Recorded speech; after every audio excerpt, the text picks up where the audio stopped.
جب تم غم سے پریشان ہوتے ہو، جب تم اللہ سے دعائیں کر کے آنسو بہاتے ہو، جب تمہیں لگ رہا ہوتا ہے کہ سب ختم ہو گیا، جب تمہیں لگ رہا ہوتا ہے کہ تمہاری دعاؤں کو سنا نہیں گیا، جب تمہیں لگ رہا ہوتا ہے کہ اب جواب نہیں آئے گا، تب اللہ تعالیٰ تمہیں دیکھ رہے ہوتے ہیں، تمہاری دعاؤں کو سن رہے ہوتے ہیں۔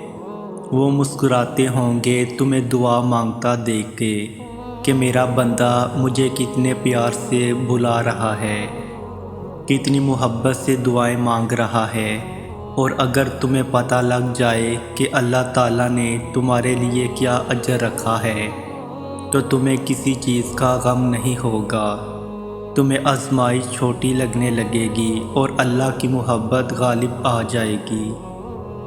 مگر ہر چیز کا ایک وقت اللہ تعالیٰ نے مقرر کر دیا ہے، تو تم بھی دعا کرو اور بہترین وقت کا انتظار کرو اور نصیب سے نہیں گھبراؤ۔ وہ تو اللہ کے ہاتھ میں ہے جو تم سے بے پناہ محبت کرتا ہے۔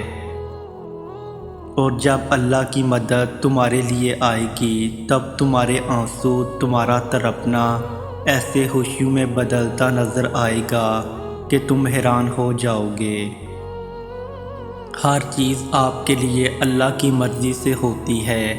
جب اللہ آپ کی مدد کرنا چاہتا ہے تو کوئی قوت نہیں جو آپ کو روک سکے۔ اس لیے آپ خود کو اللہ کی حفاظت میں رکھیں اور اپنے دل کی خواہشات کو اللہ کی مرضی سے ترجیح دیں۔ اللہ کوئی بھی چیز بے مقصد نہیں بناتا، کوئی بھی چیز بے مقصد تمہاری زندگی میں نہیں لاتا۔ ہر شخص کا آنا اور زندگی سے چلے جانا خاص مقصد سے ہے۔ کچھ لوگوں کے ذریعے وہ ہمیں شکر کے آداب سکھاتے ہیں جن کو دیکھ کر دل سکون سے بھر جاتا ہے اور زندگی محسوس ہونے لگتی ہے۔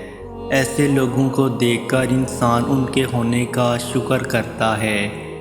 ایسے ہی اللہ ہمیں کچھ ایسے لوگوں سے بھی ملواتا ہے جن سے ہمیں تکلیف کے سوا کچھ حاصل نہیں ہوتا، اور ایسے لوگوں کے ذریعے ہمیں صبر کرنا اور ضبط کرنا سکھاتا ہے۔